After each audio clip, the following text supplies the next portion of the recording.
In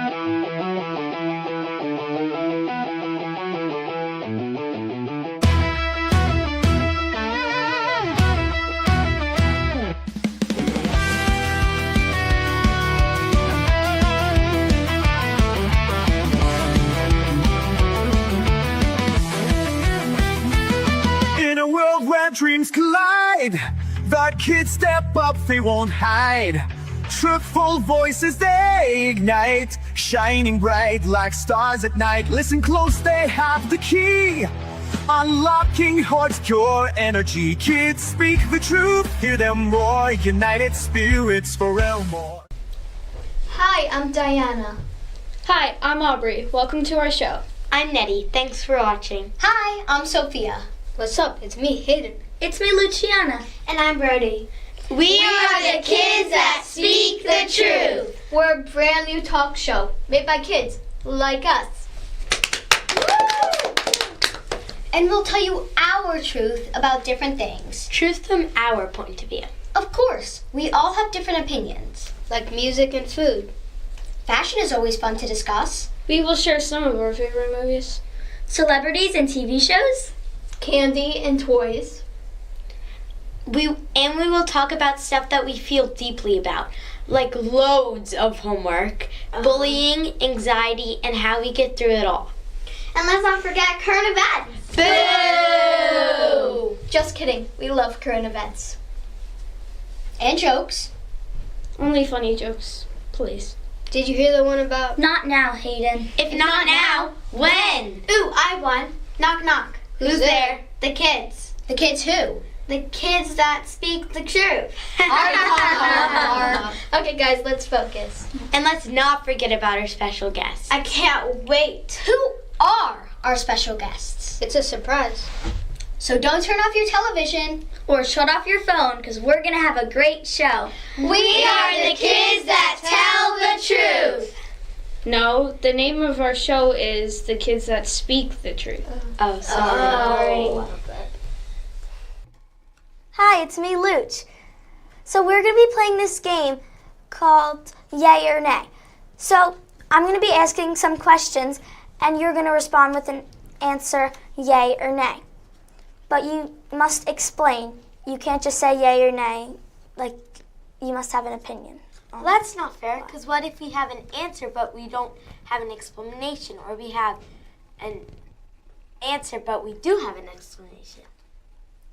Well, let's not complicate this. Okay. So first, my first question is reading. Yay or nay?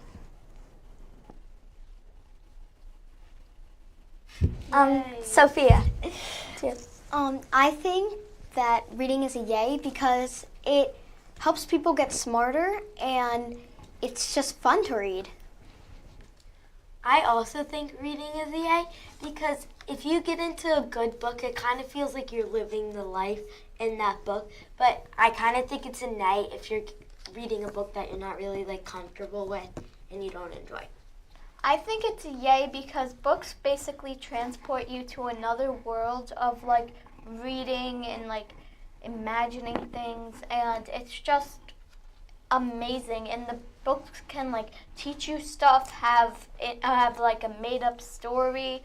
I think it's gonna help me pass my social studies exam because I read Percy Jackson because of the Greek gods and yeah.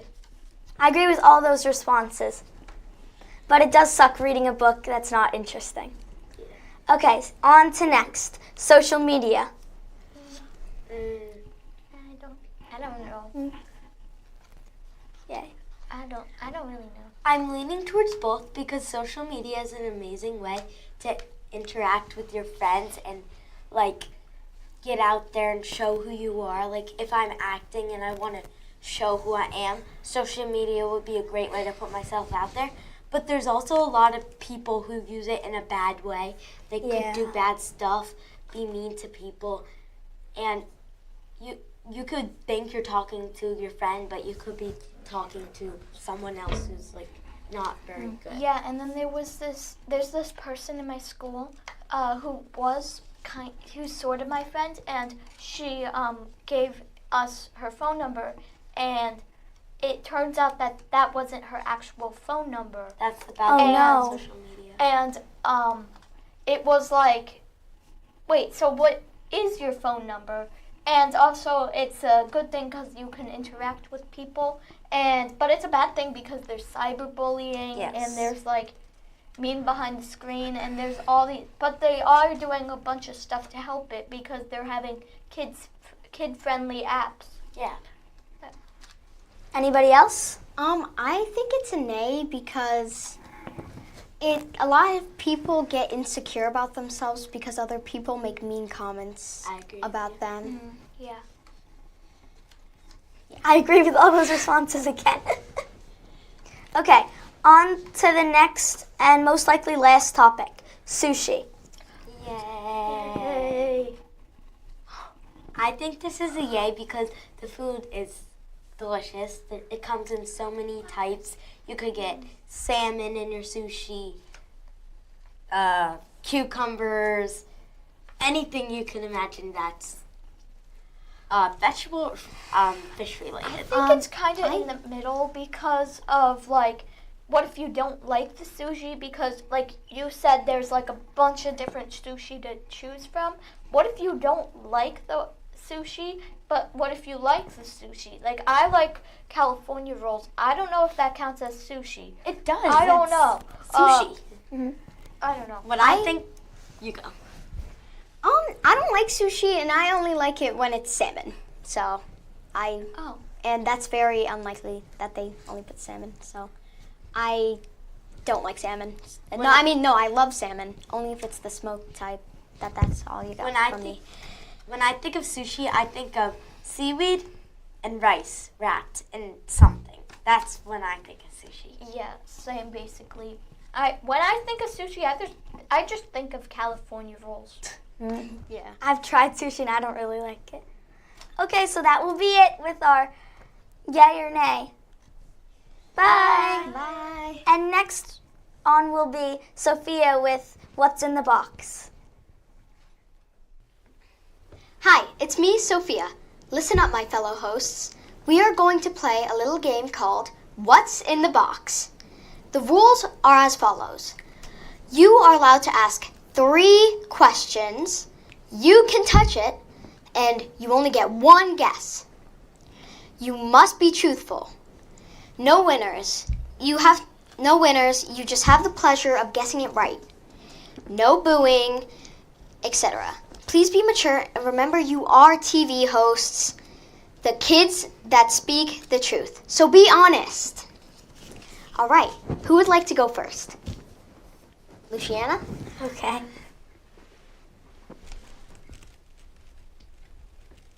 It has a weird feeling.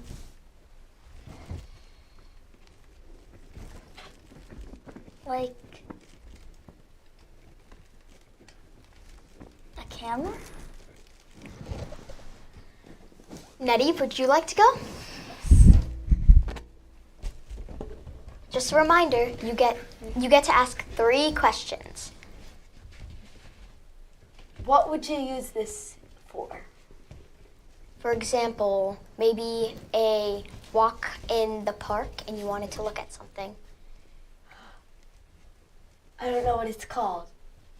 It's like the thing to put your eye in and you can see far and close. Oh, now I know. What are those called? Whatever those are called.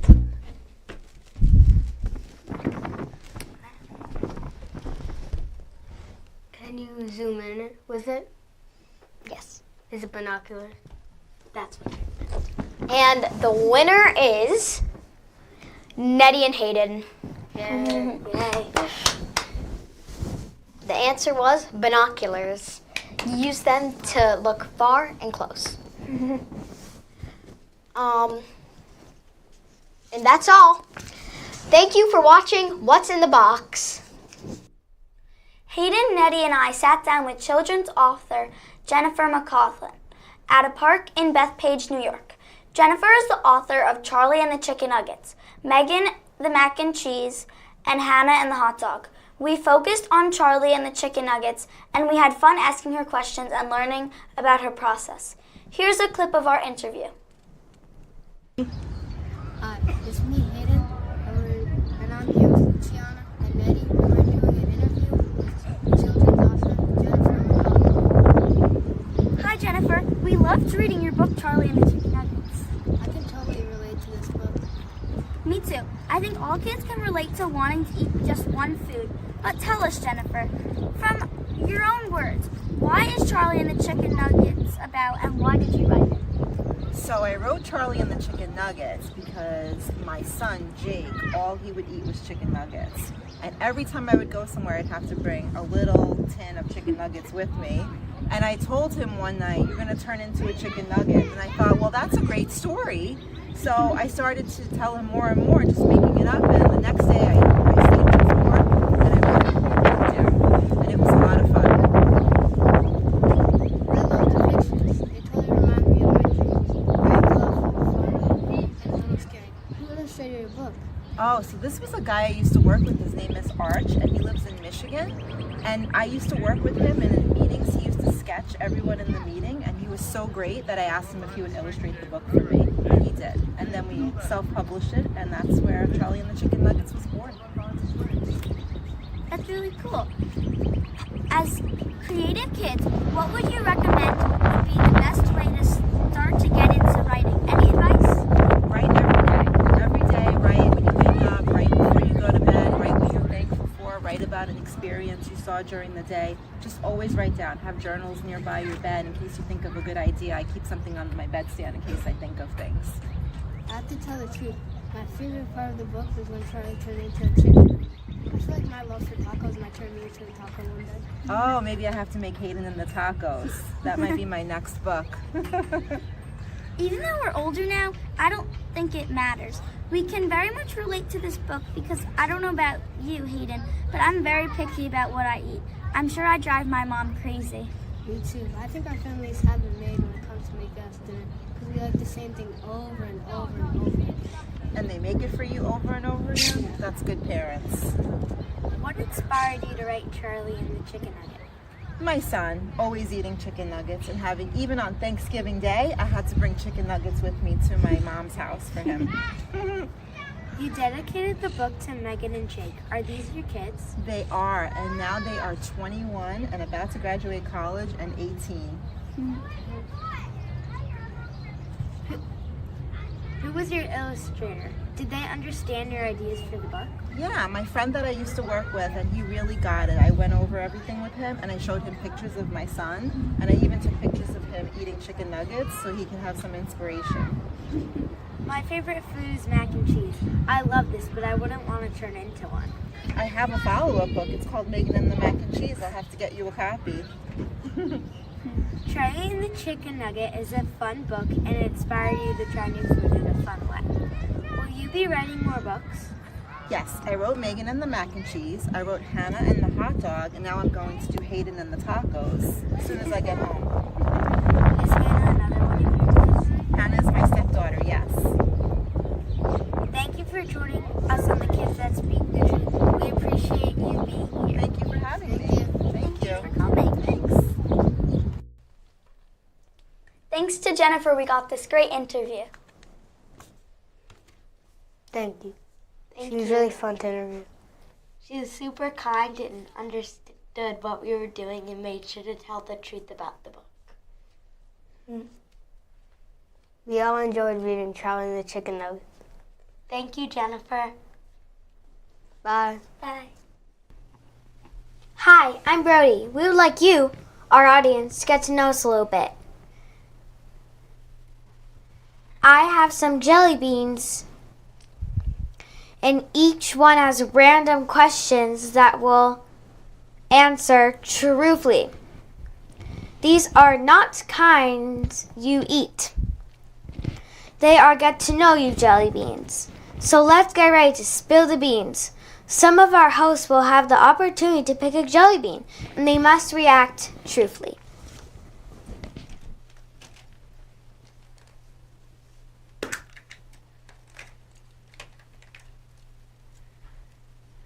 Diana, what's the best smell? The best smell For me, my opinion on that is lavender. I just really like the smell of lavender. It's just calming. Nice answer. Now we'll move on to the next question. Aubrey, if you could have any party, what would it be like? It'd probably be a pool party. Why? Because that's popular. Do you have a specific reason? Because that's what people do. Okay.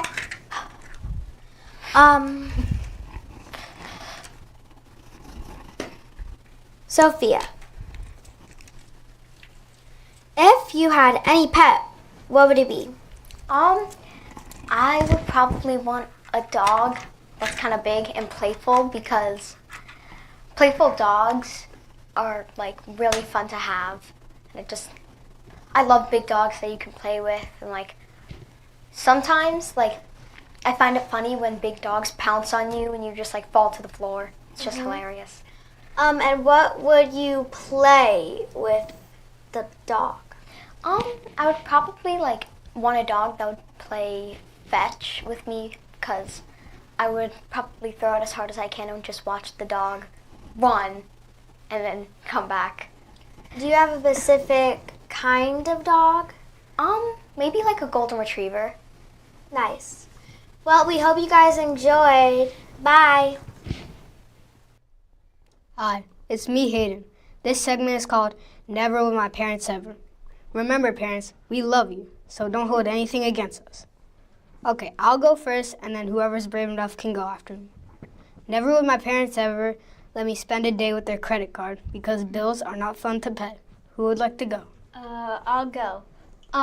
So never would my parents ever let me go on rides at an amusement park by myself.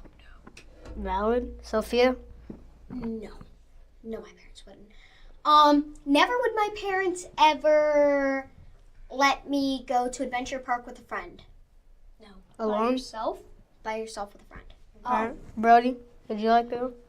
Well, first of all, definitely not. Mom, never would my parents ever let me go watch a movie by themselves. Yourself? Yourself? Themselves? Bro. What do you mean? What are you talking about, bro? Well, I don't know. like maybe with a friend if you feel comfortable. Oh, do you mean like with none of your parents, with nobody? No. Oh. Okay. You don't. Wait, what do you mean then? Restate your sentence. Yeah. Don't. So never would my parents ever let me go to the movies with a friend or like by yourself. Oh. I thought you meant like they go to the movies by themselves. Yeah. Unless, Yeah, I don't. I was saying, like, I don't. unless the friend is like older, then no. Well, as long as I have my got- stop phone, I'm yapping. basically fine. stop yapping, being yappuccino. Bro. Alright. Thank you for listening to our segment, Never Will My Parents Ever. Bye. I had the chance to interview comedian and actor Chris Roach. He talked to us openly about anxiety and stress and how he gets through it all. He talked about many things about anxiety and other stuff that he struggles with. He's on a bunch of shows and that could cause a lot of stress for him. Let's see the clip.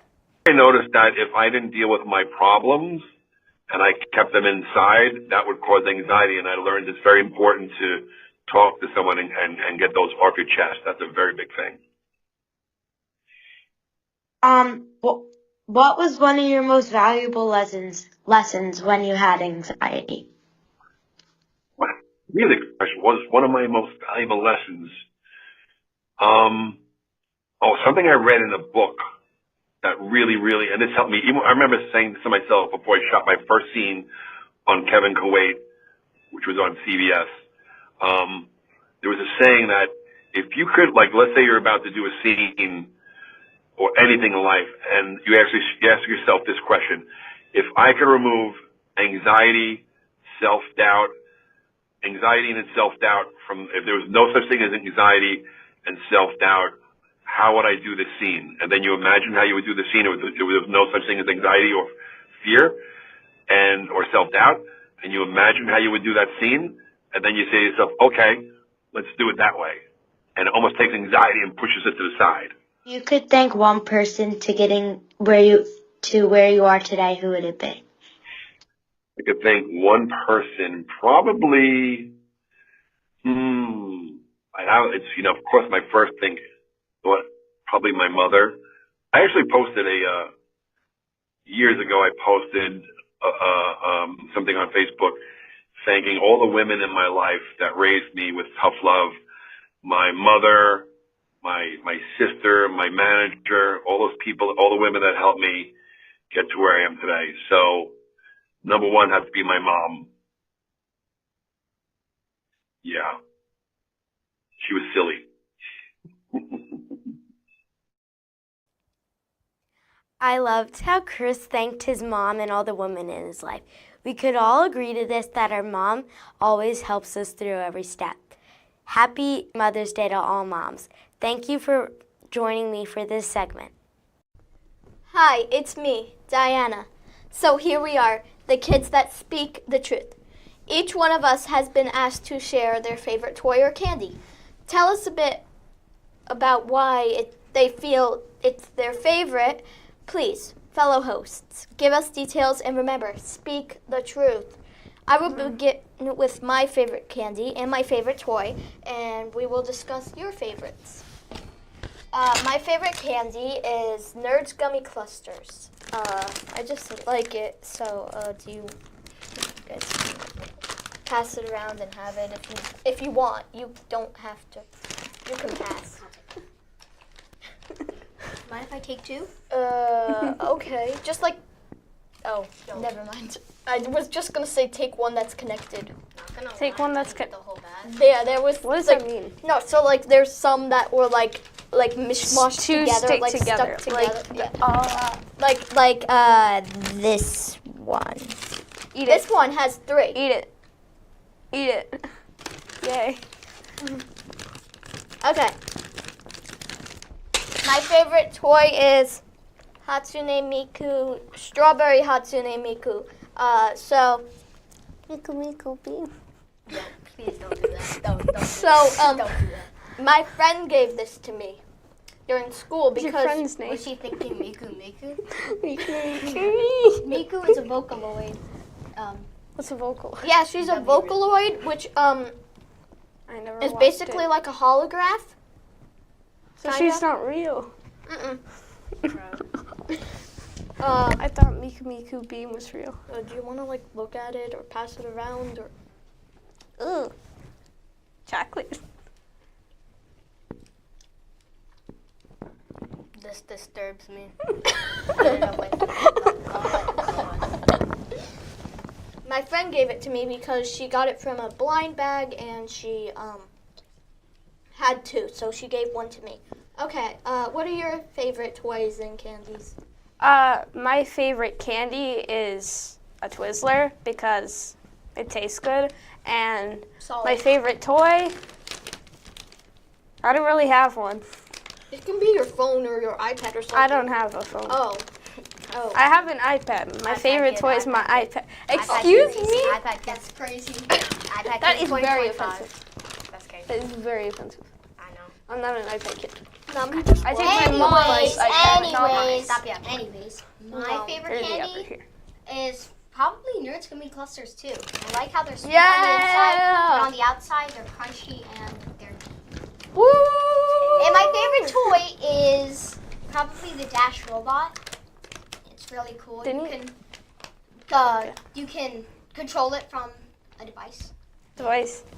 My favorite I didn't candy do that. is a Kit Kat. Oh, nice Kit Kats. They taste good. Because you're a copycat. What? What? And my favorite Kit Kat toy copycat. is my Oh, phone. you don't because get it? I have like 32 Yes, I get it. hours of Okay. screen time on it, so. Miss Lori gave us a ton of Kit Kats. Me and Brody a ton of Kit Kats. So When? No, you What got was news. that? When was that? When was that? You guys weren't there, so you missed out on most of it. So Oh. did Hayden's? Rude. Oh wait, yeah. Nerds. Okay. Anyway. First time I've lost it. No, Miku V. Let her stay down. She deserves to stay right down there. No. No, we like Miku. Okay. Okay, guys. That's the end of our that's Yeah, the end of our segment. I hope you enjoyed. Bye. So this is my favorite segment. This right here, Beautiful and Bedazzled, is the entertainment bowl. So how this works is I'm going to pick a segment. This one is school. I'm going to pick a card, and it's going to be a category. Everyone is going to share about the category and how they feel about it. Let's get started. Olivia Rodrigo. Aubrey? She is very underrated. She deserves everything in the world. She is the best. You cannot argue about that. I think she's a good artist. I think that she may have like an I feel like she might have like an opposite of Sabrina Carpenter because like. Why do you say that? Because Is that a good thing? she had a sour tour, and then Olivia Rodrigo had a sour tour, and then Sabrina Carpenter had a short and sweet, like sour and sweet. And So we'll wrap that up. Luciana, do you have to say anything?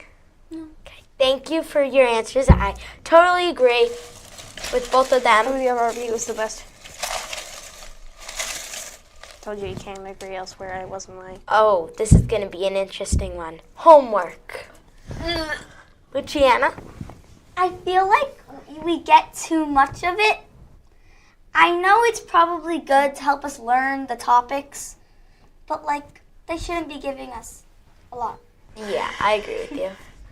So first of all, we have classwork, we have projects, we have tests, we have quizzes, we have finals, and then homework. Yeah, Homework is so annoying And it's because it's extra stress. It's even taking up your free time after school. That's so annoying. It's 15% of your grade, and if you're like me, I have a ton of stuff going on after school, and to shove homework into that all, Stress. it's just stress. But to be Anxiety. honest, my teachers Anxiety, another big And then topic. school is like 7 hours a day. So, for me, my last period class is science, and my science teacher normally lets us do our homework in class.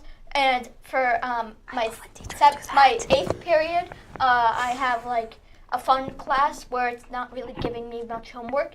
And then for 7th period, I have lunch. So I basically do all the homework in from school. from the periods 1 through 6 at lunch in 7th period. So I don't have homework when I get home. Okay, so we're going to wrap that up. Lucky. Next up, we have...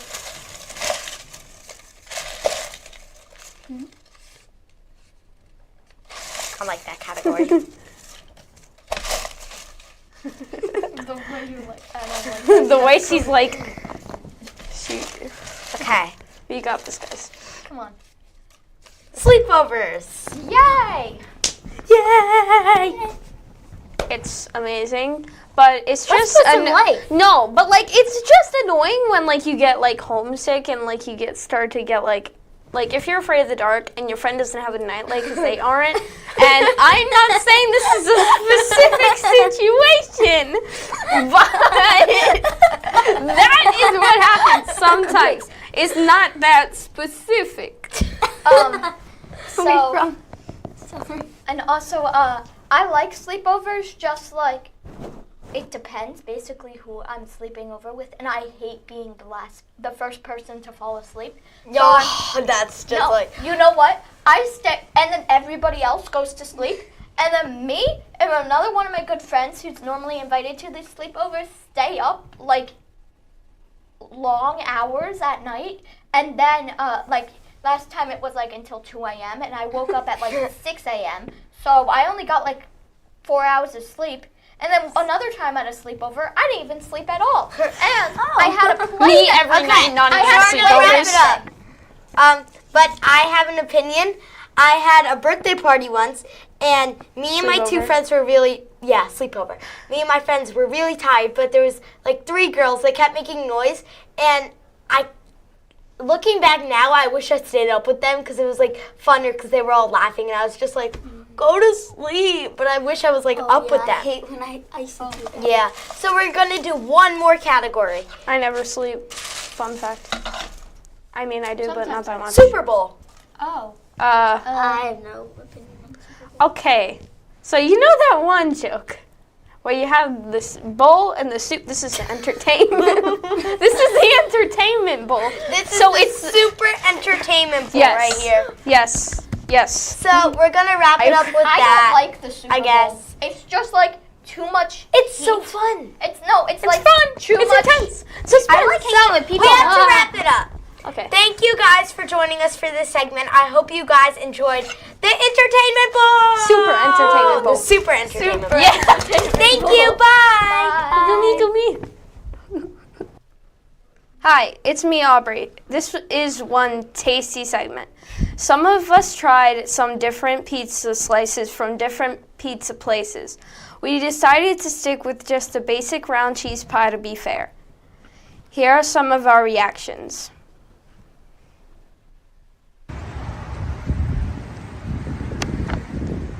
Hi, I'm Aubrey from Kids That Speak the Truth.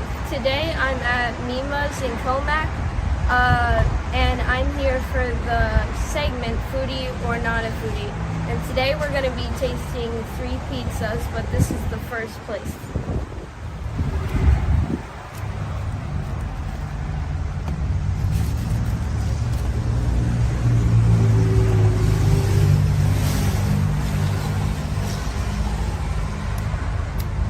It's very cheesy. It tastes really good. It's not like overly cooked, so that's a plus.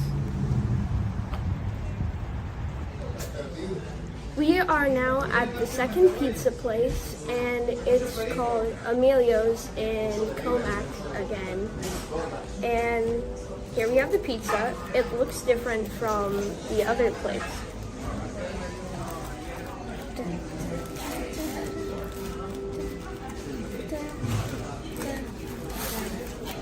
Oh, Ruby.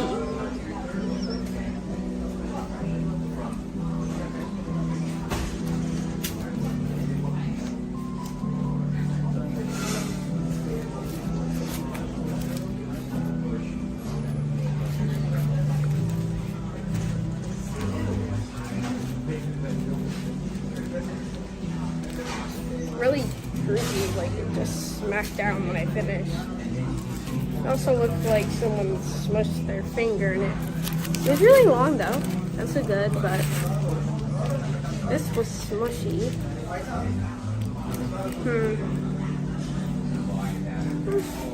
It's average.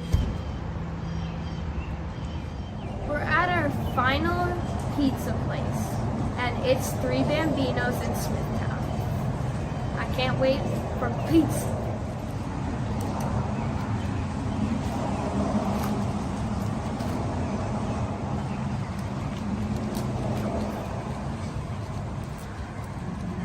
It's hot. It's crunchy. It's long. I say it's nice. That's good pizza right there. That's a lot of pizza. It's clear we all have different opinions, but let's just say most of everybody likes pizza or loves it. My opinion on pizza, my favorite pizza place is probably Gino's or Parpolato Pizza Cove, because they're both really good, and they have like crispy and cheesy and saucy. I don't have a favorite pizza place. I just love pizza. Well, I do like pizza, but sometimes they have like a certain taste. And I live close to like a pizza place. It's like, I think it's called like Red Volep or something. It's really good. I mean, I like cheesy pizza, but I don't usually get pizza there. I'm not kind of like a pizza person. What was your favorite pizza place that you tried? Well, I think the results were, my favorite was Three Bambinos, actually. I really liked it. It was nice. I used to have it like a lot, actually. I used to go there like every day, you know, when I did dance, and then I quit because I got bored. I really want pizza now. Same. Do you want pizza? You want pizza? We have pizza. We have pizza. Let's Okay, go. fine. Have pizza. Jeez. Yay! Okay, we're all gonna have a slice of pizza. Yay! Grab it yourself. Pick whichever one you want. Oh, this seems My nice. sauce is coming off. Oh, I wanted the plain one. I don't like olives. Everyone like try it on olives. 3. I'll take the olive. 3, 2, 1. Hi, it's me, Sophia. I'm so excited to have this guest in the studio, and I am proud to say I know him, and he has also taught me a lot about acting.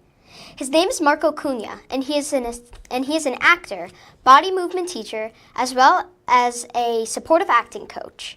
His talents are limitless. Before we dive into your career, Marco, I hope you don't mind if I read a paragraph I saw on your website. You wrote, "When I was 6 years old, I had a vivid imagination.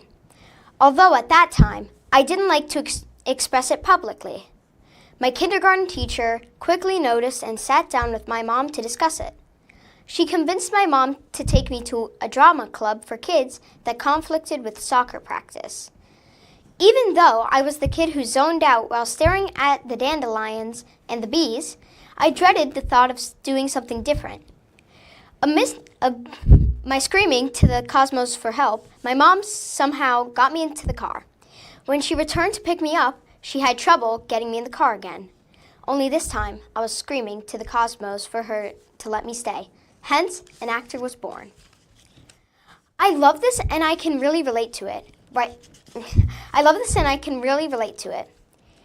Can you share your experiences with acting, how it changed your life, and where you've gone from that very first class so many years ago? And of course, throw in any advice that you might have for us that would inspire us to pursue our dreams. Sure. First of all, thank you for having me today. I think that one of the big things you learn when you start to study acting is that a lot of it is actually just about listening.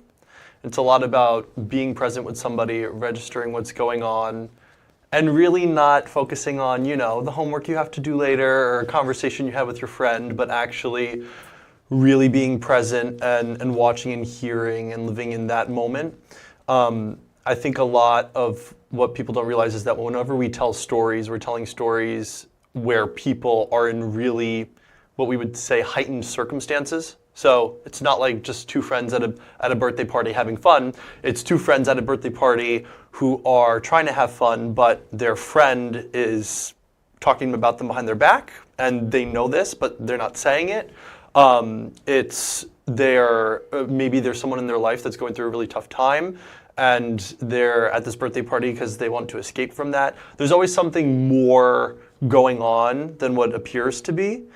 And I think that acting sort of gives you that opportunity to really sink into what it is to be a human, because even while you and I are sitting here talking, I'm sure there's things that we're thinking about that are not about this room.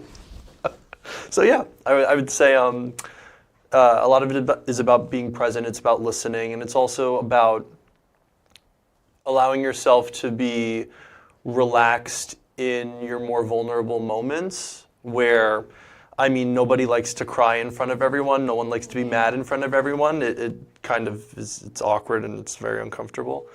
But training to become an actor and learning to do this thing for what it really takes is just learning how to be, fully human in front of someone, it's pretty scary. It's not easy, I will admit. Okay, thank you for sharing. Is there anything you would like to say about your website?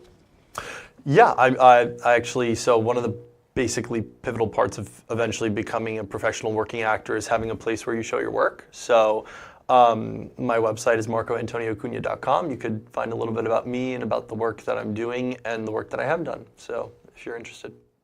Are there any other careers you've had other than acting? Ooh, that's a great question. Yes, so my first ever job was working for myself, actually, oddly enough. I wasn't working for anyone when I was doing this. I was a tutor for math and science and social studies ever since I was, oh gosh, I want to say 15. And I did that for about, I want to say 7 years. And then I went to school, and while I was in college, I still tutored people, but I actually began shifting into teaching and coaching primarily for acting. My specialty is actually in movement and in body work, which is basically helping people figure out how to create characters using their bodies without the words, which is a lot of fun. And it's one of those things that it's a little bit abstract. It's not like, learning math where you're like 1 + 1 = 2. That's always the answer. No, there's a couple different ways you could play a part, which I loved about it. Besides also acting, I recently became an accountability coach. So what that is basically it's sort of like an area of life coaching that helps people advance and make progress towards their goals based off of what are like the next things that they need to take in order to get there, whether that's, finishing up a certification or going to school, or if it's something like if they're starting their own business, helping them figure out if they need to do marketing next or find a place to put their business, et cetera, et cetera. So, yeah. What's the most embarrassing thing that's happened to you in your life? Oh my gosh. I don't even know where to start with this. Ooh, this is a great question. Oh wow, the most embarrassing thing. How much do I want to reveal here? Ooh. As much as you'd like. That's a dangerous proposition, I promise you. Wow. Okay, great. I love this. So, there's so many good ones. I could tell you a good one. 3 years ago in 2022, I was in a theater company that toured the 5 boroughs of the city doing Shakespeare shows. That season we were doing Much Ado About Nothing and The Adventures of Pericles. And something terrifying that happened to me, which we laugh at now, is, and you want to talk about embarrassing, before the show they used to do a pre-show announcement. And it used to be that our artistic director would come and do it every night. Our artistic director lost his voice, so he had told one of the other actors to go up and do it.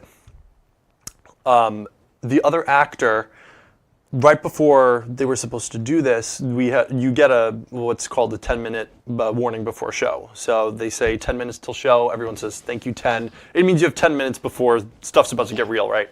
So they gave the 10-minute warning, and like 5 minutes in, the actor who's supposed to do the announcement comes and goes, "I need a favor from you. Can you come here and help me out?" I said, yeah. What's going on? So he rolls up his sleeves. He's like, "Come here, give me your hands." And we're right behind the curtain, and he takes my hands and he goes, "You're going to do the pre-show announcement. Ready? You got this. Don't worry. You're good." He turns me and he pushes me through the curtain and I stumble onto the stage, and it's a good thing that my character in the show is an absolute doofus, so it worked. I stumble on stage like this and I don't know what's going on. An entire audience is looking at me and I'm like, "Hey, everybody." And I just started doing whatever I knew of the pre-show announcement. I was so red, I was sweating. And at this point, we started in July, but I think now we were at the end of the tour in August. And it was, I think, 90 degrees without humidity outside. And we were in Long Island City. And I was sweating already. And by the time I finished this announcement, I came backstage and the show started. I had sweat through my shirt, and I was terrified to go on with that. Yeah, I don't ever recommend anybody ever doing that to anybody. It was definitely very embarrassing, not very charming. But you're an actor, you learn to go on with the show. Yeah. What's your favorite memory? Ooh, my favorite memory. I'll share, I think one of my favorite memories ever, when I was 17, I was a junior in high school. I was doing a performance of this show that nobody ever heard about before, and you definitely don't know, and it's called Big Rock and Candy's Mountain. And I remember on opening night, my grandmother came to see the show, and my grandmother at the time was 93 or 94, and she was so, like, I don't know if she was terrified or amazed about what they did to me to make me look like this character. They put a ton of makeup on me. They did my hair crazy. And I came out from, after the show was done, from behind the backstage area, and I saw her there. She was looking at me, and she was nodding her head like this. And I was terrified. I was like, oh no, she didn't like it. And I walked up to her, and she goes, "That was you?" And I was like, oh my gosh, you didn't know that was me? She goes, not what, I didn't realize she's like, maybe it's because I was sitting all the way in the back, but I did not realize that was you. And the rest of my family was looking at her like, what, are you going crazy? But I love that memory because it was the first time that I think she ever, she was always really supportive of me in performing, but it was the first time that she ever expressed herself being, really praiseful about my work, it's always a really exciting thing when you get that validation from your family that your work is cool, So, yeah, I cherish that quite a lot. Is there anything else you would like to mention? Is there anything else I would like to mention? Yeah, I'm pretty impressed by you. Yeah, I mean, I remember the first time I taught you in a class, I think you were 7 or 8 at the time, if I remember correctly. And you're pretty composed and handling this like a champ. I have to say, I'm very impressed. How do you feel doing this? Kinda, like, I feel kinda awkward because I don't usually do like one-to-one interviews with anyone unless it's like my family, which I'm pretty comfortable around them. So that's just a bit, not scary, but a bit, I don't know how to say it, just, you kind of like have that edge that like you don't want to get anything wrong, right? Yeah. Yeah. I think it's also, it's funny how in conversations all the time when we're out, we get things wrong and we fumble on words and we like fix our ideas while we're talking, and then once we do this in front of a camera, it kind of changes everything. Yeah. It's a very bizarre phenomenon. Yeah. Thank you for watching. I hope you have a good day. That's it for today. I hope you guys enjoyed. Thanks for watching the first episode of Kids Speak the Truth. We will especially like to thank our guests, Jennifer McAuliffe, Chris Roach, and Marco Cunha. And we would also like to thank Bobby at Paradise Studios, Massapequa, New York. And we highly recommend shooting your next film here. Next will be the podcast, The Kids That Speak the Truth, here at Paradise Studios. And remember, always tell your truth no matter what, whatever age you are. And remember, we are... The